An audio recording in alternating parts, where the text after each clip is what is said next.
260 mil habitantes. Essa é a população total de uma capital europeia inteira, menos do que um único bairro de São Paulo. E, no entanto, aqui em Ljubljana, um café no centro custa metade do preço em relação a Viena. Um apartamento é alugado por 600 euros por mês, e você está a menos de 1 hora de 2 países diferentes. Se Ljubljana ainda não está na sua lista de destinos, preciso te explicar por que deveria estar. Passei algumas horas caminhando por esta cidade e ainda não consigo entender como um lugar tão pequeno pode ser tão dinâmico. Vou te mostrar exatamente o que descobri, com números reais e sem exagero. Vamos começar pelo básico. A Eslovênia faz parte da União Europeia. Tem 2.080.000 habitantes, e sua capital é uma das menores do continente. Para você ter uma ideia, Ljubljana tem menos habitantes do que muitas cidades de porte médio do interior da América Latina. Mas seu tamanho reduzido não significa falta de vida. Significa exatamente o contrário. Uma cidade onde cada cantinho é cuidadosamente pensado, conservado e aproveitado. Mas, deixando os números de lado por um momento, caminhar pelo centro histórico de Ljubljana é uma experiência completamente diferente. As ruas são estreitas e de paralelepípedos, e cada prédio parece contar uma história. Fachadas barrocas ao lado de detalhes Art Nouveau, sacadas de ferro forjado e telhados de telha que se repetem rua após rua. A luz da tarde incidindo sobre essas cores pastel tem algo quase cinematográfico. E não estou exagerando ao dizer que senti uma certa admiração pensando em quantos séculos de história cabem em um espaço tão pequeno. Caminhando por essas ruas, fui imediatamente tomado pela elegância natural dos eslovenos.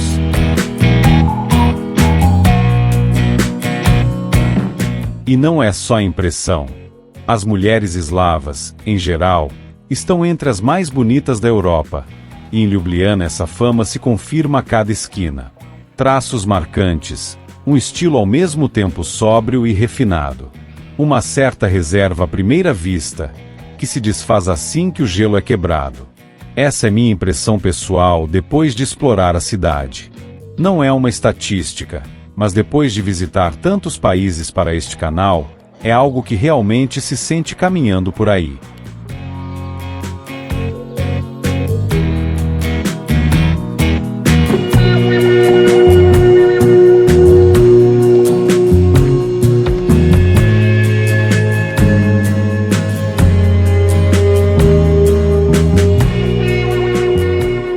O rio Ljubljanica atravessa o centro da cidade, e suas margens estão cheias de cafés com mesas ao ar livre, onde as pessoas simplesmente se sentam para ver a água passar. O murmúrio da água, misturado com o fresco da tarde e as montanhas que aparecem no horizonte, cria uma atmosfera de calma que poucas capitais europeias conseguem oferecer.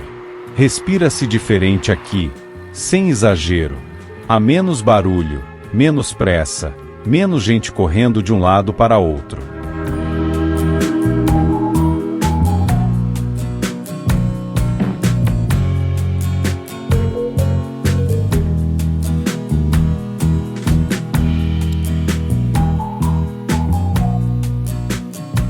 Se você gosta desse tipo de conteúdo sobre países raramente mostrados no YouTube, este é o momento ideal para se inscrever no canal. Toda semana visito um destino diferente da Europa Oriental e dos Balcãs, sempre com fatos reais e experiência em primeira mão, sem filtro nem enfeite. E se você já é inscrito, deixe um comentário me dizendo qual país você gostaria que eu visitasse a seguir.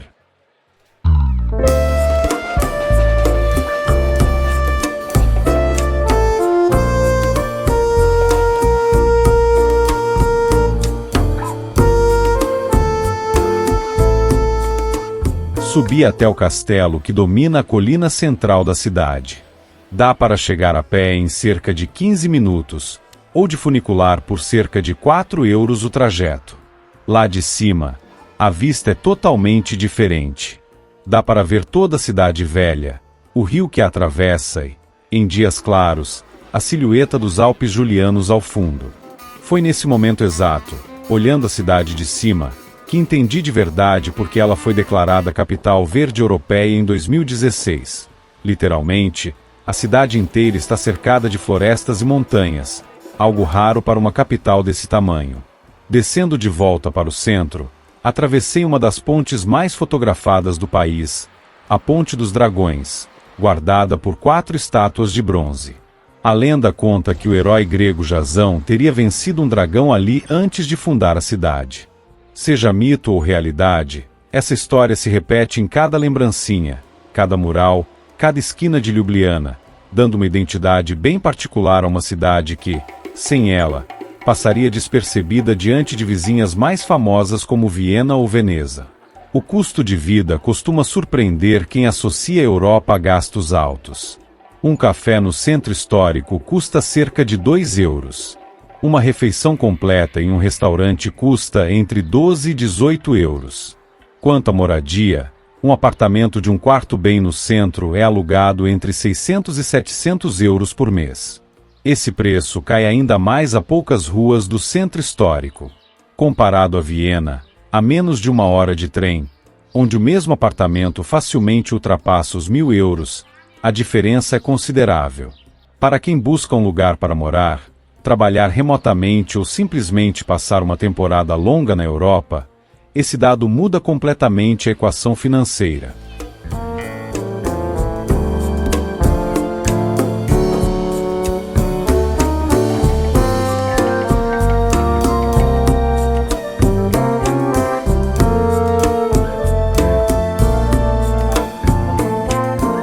Para quem busca um turismo longe das multidões habituais da Europa Ocidental, isso é quase um luxo. Daqui a alguns anos, isso vai mudar. Cada vez mais viajantes estão descobrindo a cidade. Então, se ela está na sua lista, este é o momento de visitá-la antes que se torne a próxima praga em termos de turismo de massa.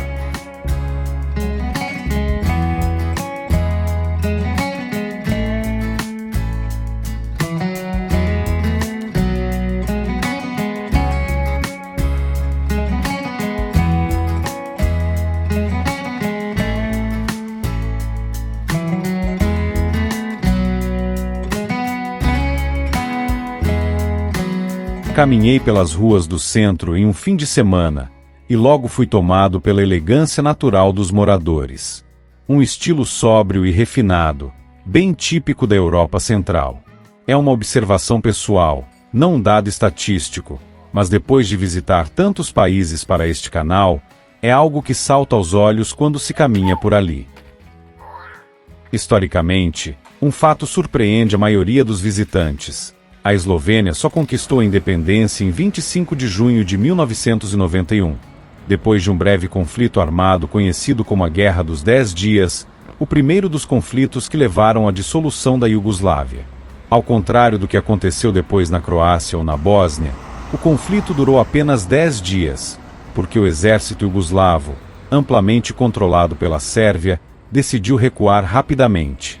A Eslovênia era etnicamente quase homogênea, sem as minorias sérvias que complicaram as guerras no resto da antiga federação. Belgrado, portanto, não tinha muito interesse em lutar para mantê-la.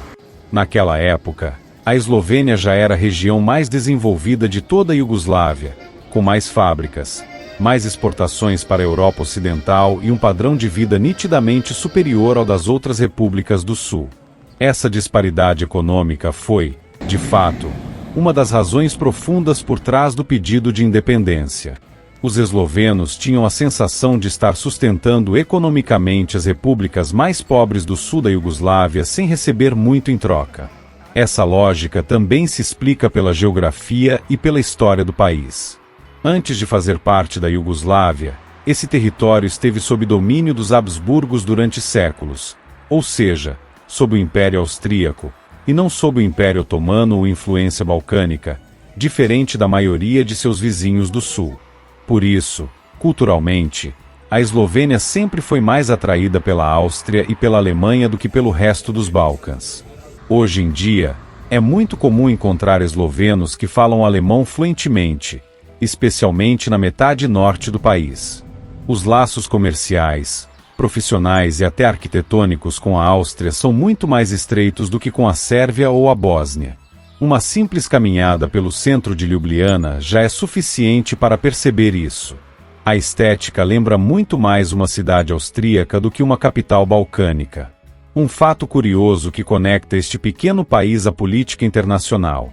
Melania Trump foi primeira-dama dos Estados Unidos de 20 de janeiro de 2017 a 20 de janeiro de 2021. Ela nasceu em Novo Mesto, na Eslovênia, a pouco mais de 1 hora de Ljubljana.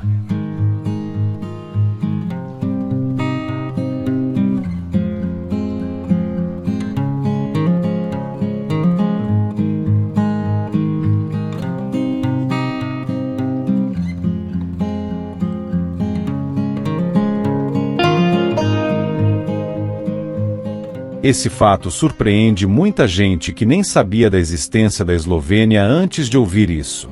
Outro ponto importante para quem pensa em investir ou se mudar para lá. A Eslovênia faz parte do espaço Schengen desde 2007, o que permite circular livremente com a Áustria, a Itália, a Hungria e os demais países membros sem trâmites adicionais. Muitas pessoas trabalham na Áustria e escolhem morar aqui justamente por esse custo de vida mais baixo e pela proximidade geográfica. Elas cruzam a fronteira todos os dias para trabalhar onde os salários são mais altos e voltam para dormir em um lugar onde o aluguel é metade do preço. É uma estratégia cada vez mais comum nesta parte da Europa. Se você quiser descobrir outros lugares como este, países pequenos, com uma história rica e um custo de vida surpreendentemente baixo, te convido a ficar no canal e assistir ao restante da série sobre a Europa Oriental. Você vai encontrar conteúdo exclusivo sobre países quase nunca abordados em espanhol, com um vídeo novo toda semana. Ljubljana não é daqueles cartões postais do Instagram que todo mundo já conhece. É uma cidade para ser saboreada devagar, no seu próprio ritmo, deixando-se surpreender por cada rua inesperada. E em um continente onde é cada vez mais difícil encontrar um destino autêntico, longe das multidões de sempre, isso vale muito mais do que qualquer monumento. Me conta nos comentários se você já conhecia a Eslovênia antes deste vídeo, e qual outro país desta parte da Europa você gostaria que eu visitasse a seguir. Se inscreva se quiser acompanhar essa jornada, e nos vemos no próximo vídeo.